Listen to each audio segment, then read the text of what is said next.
Peace world, this is Josh Stokes, and you are about to get an exclusive with Raven Paris. Thanks, Raven. Little silly stuff I be putting up. That ain't silly, that's helping your brand. Exactly. All day. TRL was my shit. I used to watch that all the That's how I time. got influenced, TRL, and then of course BT had BT Jams, Exactly. 106 and Park. Exactly. Yeah. CETA, like all that stuff. Like, just like stuff that I honestly have always been into, like cartoons or just little music stuff, or like I'll take like little clips from like Martin and like use it as like an intro clip for something else. Just like those little kind of stuff I just keep using. So wait, now that has me thinking about like your childhood, stepping into like cartoons. What were your favorite cartoons? We were just having a conversation. Like we had the best cartoons back in the day. So Hell like yeah. Disney Channel, all of that. Nick, you had Hey Arnold. I used to love that too. Mine were like the Animaniacs. You seem like so. Yeah. I used to like the Animaniacs. I was like Bugs Bunny, Tasmanian Devil, all that kind of stuff. X-Men, Batman. By the time I got into middle school, I wasn't into any cartoons at all. I was trying to like go on tour and like play For music. real? Yeah. So wait, are you like the only child? No, I have a sister. Her name is Bobby Rush. She's a singer too. Okay. Are y'all close in age or y'all? 4 years apart. So were y'all close, or did you still feel like an only child? Because I had a brother, but I hated him. No, we were close. I mean, of course, I used to hate her when we were younger. Yeah. But like as we got older, yeah, I love her. So by middle school, you say you wanted to go on tour and stuff. So Yeah. when did your passion for music start? Like since I came out of my mother, for real. Like seriously, that was all I ever wanted to do. For real, it's true. People tell me like memories of like y'all remember you like as a baby when you would just like have little straws and you would just be like banging on stuff. Yeah, or like pencils and pens, and you would hit the pen and the ink would just bust all over you. You'd be like still playing the drums. Like the stories like that. There's always been that. Did you have any like music influences? Like did your parents sing or were they musicians? My father was a choir director. Okay. My mother sang on the choir. She always sang. But both sides of my family were really musical though. Yeah, just seeing that at home and music always being around and just seeing how passionate they were about it, it just kind of just made me that way too. So growing up in the house, what kind of music was like playing? It was always some gospel music. Same. Yeah. It had to be that gospel music. My parents like cool gospel music, like the Winans, stuff like that. So just all that kind of stuff. My mother liked Light FM, like jazz music. So she really exposed me to like other kinds of music, and then me just being like an MTV baby. Me too. Hell yeah. Yo, back in the day, if you cut on MTV, it's Slam just played videos. Yeah, but I used to Basement. The Basement. That was like the stuff that was like, yo, I want to be on that. Yeah. Like every year, I would be like, yo, I'm gonna be on the VMAs next year. Yeah. I'm gonna be at the BET Awards next year. And clearly it never happened, but that belief, belief was always there. Like, yo, I swear next year, I promise I'm gonna be there next year. So it just always kind of just gave me that hope to be like, yo, because the VMAs just passed, and I would always watch like the road to the VMAs or like with the VMA history and just all this type of stuff that would just kind of. I always liked the behind the scenes, the production of things, like putting it together. Okay. Even when I was a kid, I was really into wrestling, and I liked the Wait. Wrestling? Yeah, I loved wrestling. Monday like Night Raw. No, I never liked to fight for real, but I would like fake fight you to death. Like stomping on the ground, like wrestling, like all that shit. Hell yeah. Like doing all that. We would cut belts, we would like.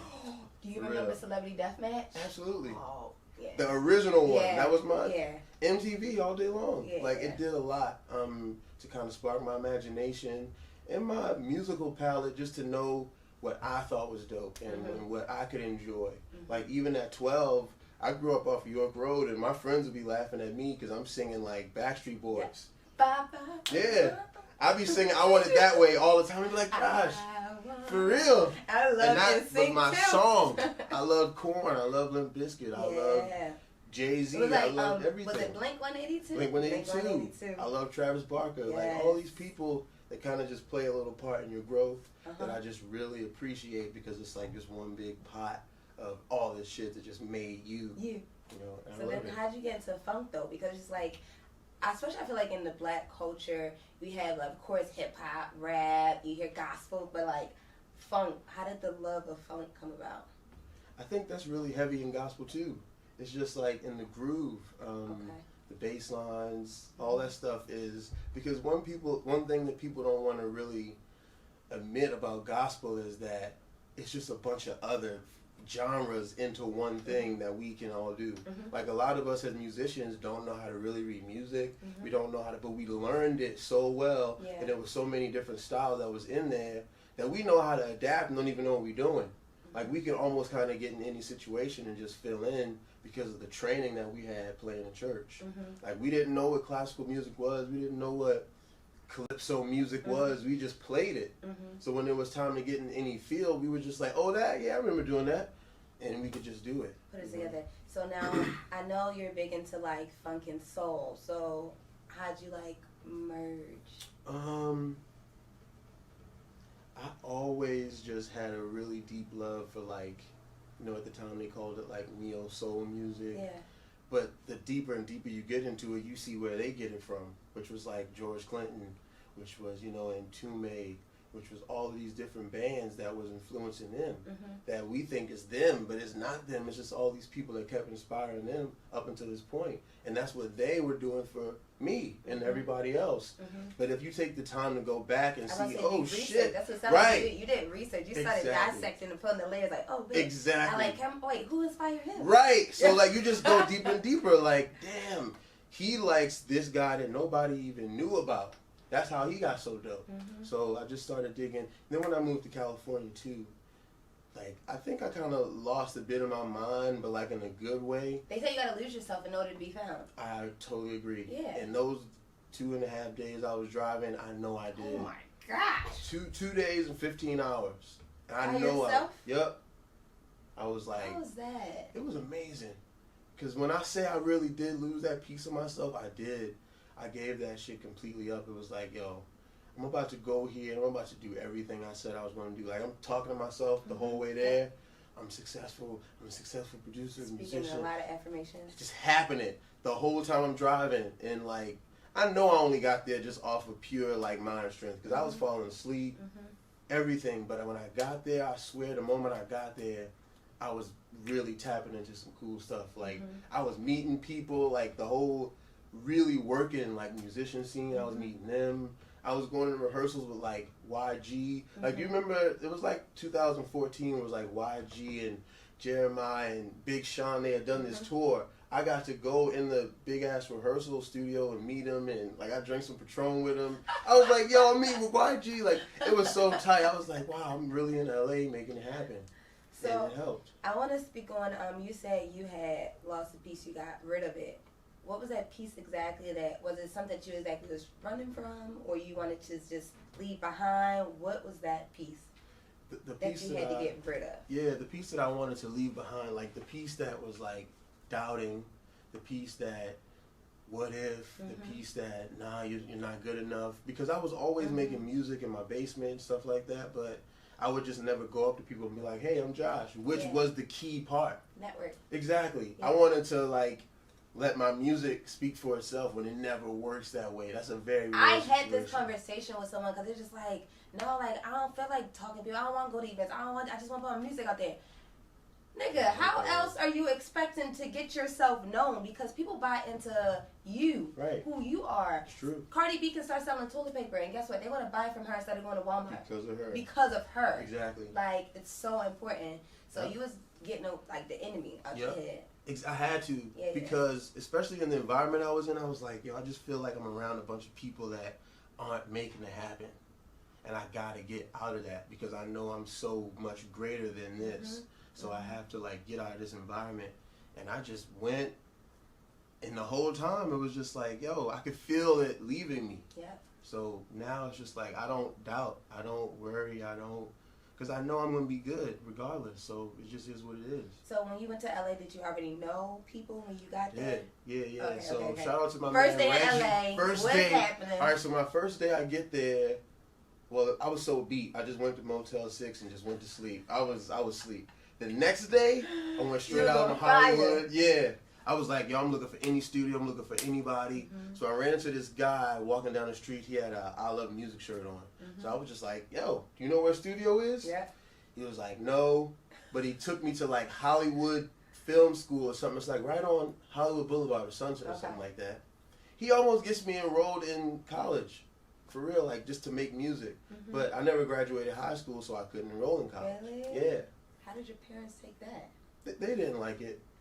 They didn't like it They at all. didn't. They didn't, but I was just like, okay. So I met him, and nothing was happening with the college thing, but he was like, yo, you can come crash with me. This dude let me stay in this apartment he just bought like a few days ago. Like I crashed on his carpet for like 3 days. My homie that I told was coming, he was in Europe at the time. Okay.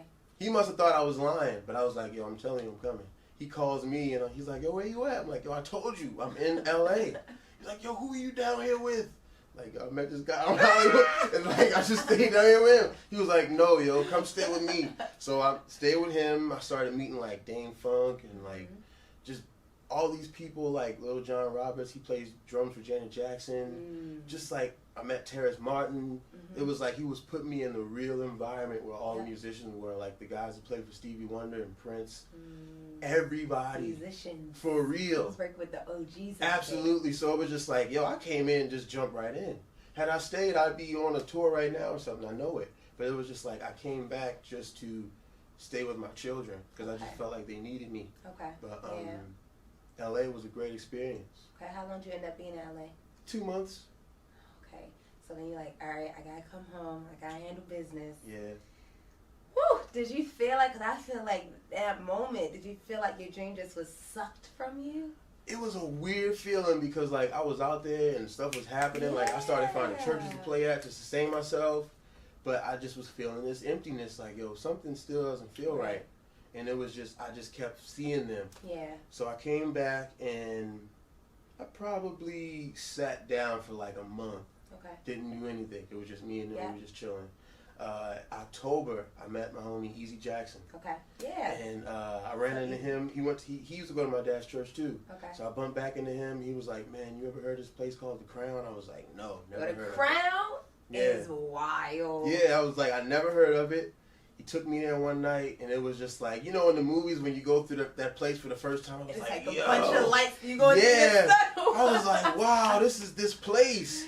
And I just felt like I had a great time. Yeah. And I was like, it's like the tunnel for the underground for real artists, but there's so many different layers and levels. And I love different genres, different people. Real. It's so diverse. It changed my life. It really did. That's one thing I can say. It changed my life. That night I was like, man, I'm never gonna be able to go back there without Easy. Damn, that place was so cool. Like, so I went back there again the next week with my sister. Okay. Then I met my homie Mr. 14. He's a really dope ass DJ. He works at a studio above ground, and he was like, he heard about my music through my sister. That happened on a Friday. He was like, yo, come to the studio on a Monday. I'm thinking, you know, it's gonna be at his house, whatever. I go there, it's a real studio. And it's right down the street from my house, like walking distance. It couldn't have been a better situation. Yep. From that moment on, I've never stopped doing anything. And that was in 2015. Okay. So it's just been like a constant level of meeting people, doing shows, sessions, writing, playing drums, and now just doing my own stuff now. It's just been a constant thing. So it never really stopped. That energy just kept pushing me. Kept going. And I felt like I had to leave Baltimore to find this, because I wouldn't have found it here, because I was like, yo, I hate Baltimore, I gotta get the fuck out of here. But once I found it, it was like, okay, I could tap into this. It's inside you, so now it's in me wherever I go. Absolutely. Yup, and that was it, and it was really helpful, and that helped develop me a lot. Okay, so while you're here, did you ever do any songwriting or anything like that? I did. So that's what you were doing before, like you said, before you started doing your own. Yep. I was writing for a lot of people. Okay. Even when I was doing a lot of church music, I was writing for a lot of people. Like Isaiah Thomas. There was a woman named Crystal Rucker that I was working with. I was just writing for whoever I could, or just submitting songs, rather. Yep. Doing that, always doing my production, but still always in the basement. So the most consistent thing I had was always the drums. Okay. So I would play for people, and you know, that was kind of helping me. And that was always usually how it went. So how did we then start getting into tours, and now you're performing with some of these names. Let me drop some of these names, okay? We have Redman and Method Man legends, Marsha Ambrosio. We have Kim Burrell. We have Erica Campbell. We have, of course, then we bringing it home, Easy Jackson, Black Star, Abdul Ali. Like, you're working. So now, how are we getting into the doors with these people? Really all from Easy. Okay. I gotta go back to him as the one link. He was like, so Easy also allowed me to be his hype man, and that's kind of how I got my foot in the door. You know, he's a dope rapper. And one day we were doing the Beanie Siegel show at shout out to Beanie. Right at Soundstage, and his original DJ didn't come. I was just supposed to hype man, but he was like, "Yo, we can't make it. Can you just do it?" I'm like, "Hell yeah." Can you DJ? Not like. But like his music and all that type of stuff, I was like, yeah, I got you. We did it, and ever since that, we've been doing it. So like, I'm always hype manning for him, and that was a dope show. Same thing with the Red Meth show. We did that in Virginia. Okay. That was tight. I got to meet both of them. I got mad love from Redman. He was dope. Yeah.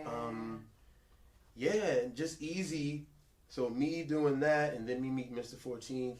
That's how I went to meet Black Star, and that's also my sister. She, I think, told Abdul about me. Okay. So that's how we started to link.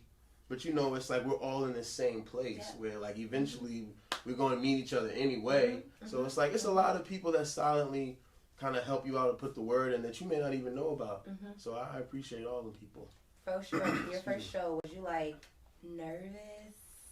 How'd you feel now you're about to perform in front of, like, a crowd of people? I always have like the anxiety when I first start. Yeah.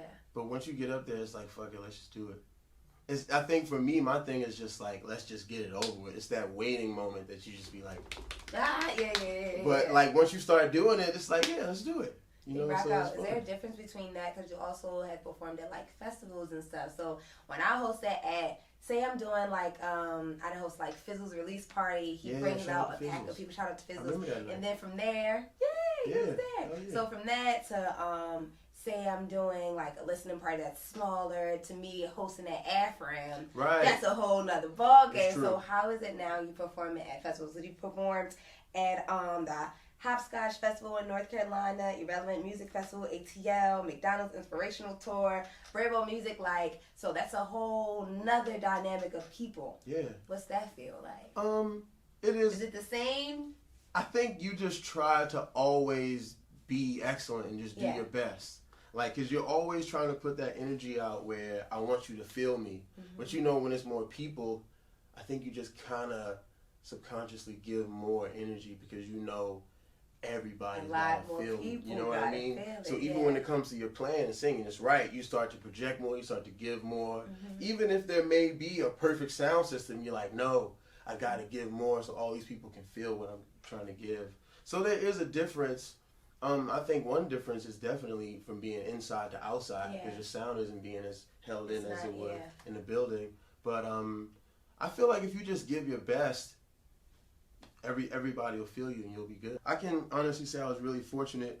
My father has a church that started when I was 9, but before then my uncle had a church that I was like the first child born into. So I always had the opportunity to be around music, play music. I saw my mother, who was an amazing singer. She would be like, you know, the pit singers in the band that you wouldn't see. So I'd be there for rehearsals, seeing that. And, you know, like all the older organists, when you playing, they like, keep it in the pocket, keep it in the pocket. Just trying to give you that discipline and showing you it's more than just being flashy. You know, it was like, I learned this stuff so young. I always say, like, I'm an entertainment baby. It's because I know what I'm supposed to be doing. Like, I was doing plays when I was like 6 years old. Like, Josh, you gonna be the gun cue, so you gotta listen to what they saying, and after that word, you gonna. So it was just like, a student. Yeah. So you just were always ready. You were always on point. Again, like at church, you gotta watch the director. Whatever they about to do with the choir, you gotta, you know, all that kind of stuff. It's helpful for when you get to the bigger stage because you've been doing it for so long. The only thing that's different is you're playing to a click track.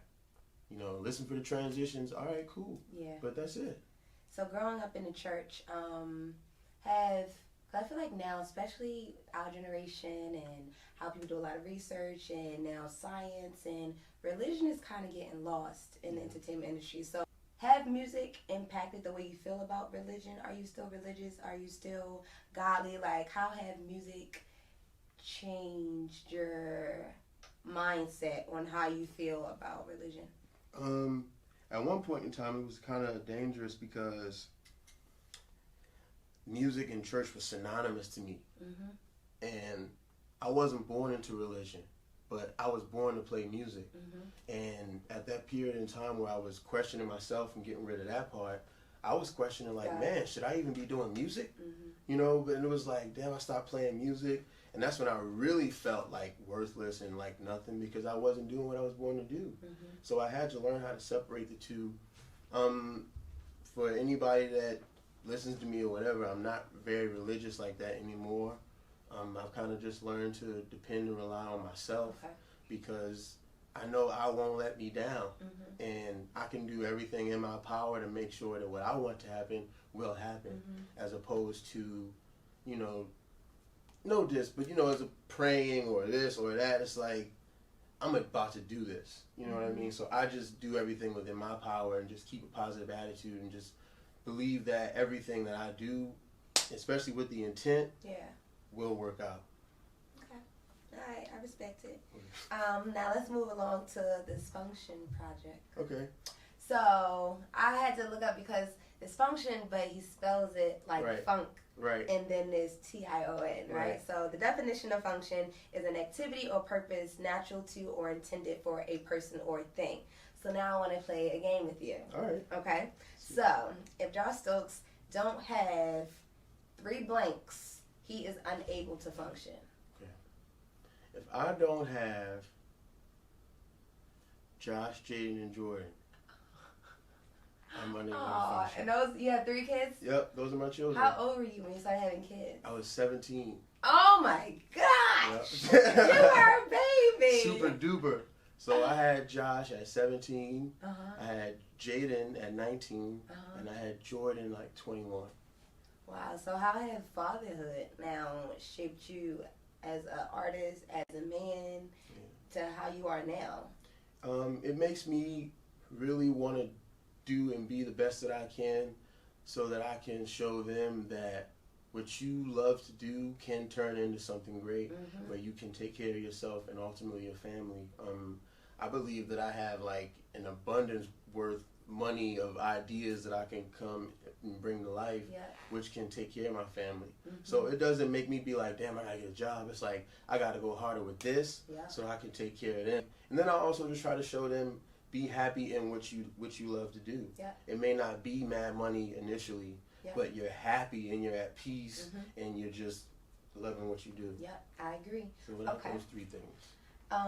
When in the studio, I function best with? I function best with some weed. I knew you were Absolutely. Some weed. Maybe like, I guess it depends. Some weed. I would like to have like a cool friend around, like a nice looking woman or something like that. To bring some like motivation. Yeah, exactly. One of the homies around, we can laugh and joke, you know what I mean? Just to give a good energy. Not like anything overwhelming like a party. But if it's like me, you, 2 of my friends, and you got a homegirl too, that's dope where it's not like too many dudes, too many girls, so you gotta like show off too much. Like it could just be... It's not intimidating or distracting when you're working? Not really, just because I know what I'm about to do. And I know you might not get it, but after I'm done everything, you'll get it. I remember that happened to me really crazy one time. I was at my homie's house recording in his basement, and 3 of his homies, they were our friends too, but 3 of them came in, and you know, the music is off, so it won't go into the microphone. So I'm like doing these ad-libs, and they laughing at me. I'm like, damn, niggas laughing. What that sound right. So then I start getting kind of shaken up, like, and it's like, fuck it. I was like, I'm going to do it. But then when it was over, they was like, oh, I get it now. Wow. They started singing it and everything. It's like, okay, Josh, don't ever doubt yourself. Because you know what you're doing. They don't get it. So what? But they will. Paint the picture and make them see it. Exactly. And I tell you, they were singing this song all fucking night. And it was just like, wow. You know, it was a lesson. Okay. All right. So, when in relationships, I function best with. I function best. Or when. I function best when there's definitely like a open line of communication, or like understanding of what our roles are. Just because, you know, it can get tricky doing this a lot, and you know, just in life, period, it can get tricky. Like sometimes you can't really give all the time that you may want to, or that may be required, and all those kind of things. So I just try to keep an open line of communication. You know, I love you, I care for you, but I can't right now and be out of town. Sacrifice. You know what I mean? Exactly. So it just happens, but open communication for sure. I agree. Okay. When I'm feeling down, I function best by. When I'm feeling down, I function best by either watching like some comedy. What's your favorite comedy show or movie? I love like Coming to America. Yes, she's your queen. Hell yeah. I look anything Eddie Murphy, I would give a try. Coming to America, Dave Chappelle, Mike Epps, Bernie Mac, Richard Pryor, Red Fox, Bill Cosby, anybody. Like I really like Moms Mabley. Yeah. All that stuff. Like I like a lot of old stuff. It puts me in a good mood, and I really do feel like laughter is a medicine, so it can like help you heal in a lot of ways, mental or physical. Did you watch Dave Chappelle newest stand? I did. What are your thoughts on it? It was a lot of controversy. It was a lot of controversy, but you know it's going to be controversy in whether you breathe the right way today, so it doesn't matter. I feel like Dave Chappelle is a very intelligent person that is actually willing to challenge the status quo, which is important because you can't tell me what I'm feeling or what I'm thinking is wrong. That's going into a whole nother term of being a human. Yeah. You know, like I can say what's politically correct, but as far as what I'm thinking, only I as an individual have the power to say that. You know, I was in high school saying I'm Rick James, bitch, and all that type of shit. So I love him. Oh, shout out to Dave. Okay, I believe the world will function better with more. More love, absolutely. Do you ever feel misunderstood? Absolutely. Okay, so why? In what ways do you think people misunderstand you? People misunderstand me just off of probably the way that I dress. They don't know how to take me. You have a tail. Okay. Show them your tail. I do. I have a tail. Show them your tail. I wear it all the time. And like, man, I had some dude just come out and was like, yo, that's gay. I was like, yo, what? I have on a tail. Like, so I was standing outside a motor house. And I'm just waiting for somebody to unlock the door. I'm just chilling. And I hear this guy rambling like, I'm like, what? Like, did you hear what I said? I was like, no, what did you say? Yeah. I said, that's gay. I was like, what's gay? Right. You got on a tail. I was like, oh, okay. Yeah, so? Nah, bro, that's gay. I was like, are you gay? Right. Like, why are you even looking at me? You know what I mean? I'm waiting. You got me looking back there. Exactly. What's that on his ass? It's just like, yo, get out of here. So I think a lot of people mistake that and misunderstand that. And then, you know, I'm friends with everybody. I'm cool with everybody. So I don't really care what people say about me. And I think that's another thing that comes with losing yourself, too, is getting rid of that. Because fear of judgment. For real. And, you know, I keep saying in our field, but in life, period, you have to always worry about how people are going to perceive me, what are they going to say about me. And that alone can drive you crazy. I don't care about what people say about me. And I realize this is just the beginning of what I'm trying to do. So it's just the beginning of all the crazy shit people are about to say. So it's like, so what? I'm whatever you say I am. Like, I was talking to my one homeboy that he used to play in, I used to play in church with him. And I was talking to him. He was like, yeah, yo, everybody was saying you was gay. Everybody was saying you was on tour with a transvestite. And I was like, just laughing, like, what are you talking about? Like, it's just all this crazy phone game shit that just keeps getting passed around and people don't have any idea what they're talking about. Message changed. Yeah. And honestly, I didn't even say anything. I just laughed it off like, yo, y'all are crazy. It makes me so glad I made the decision I made because niggas is ignorant and they don't know what's going on. So it's like, stay over there with that. I agree. The world needs more love and understanding. No doubt. Okay, so on this project, which song is the most personal to you in function? I like the song Easy. That's kind of a pretty personal song. Or Fly. I like Dare a lot though. So why was Easy the first song you said? I guess just because it's more like a slower kind of ballad, like kind of comforting song, where it could be a little easier to take in, as opposed to some songs that might be louder or have like guitar distortion all in it. You know, that might be something that could catch like the average listener's ear.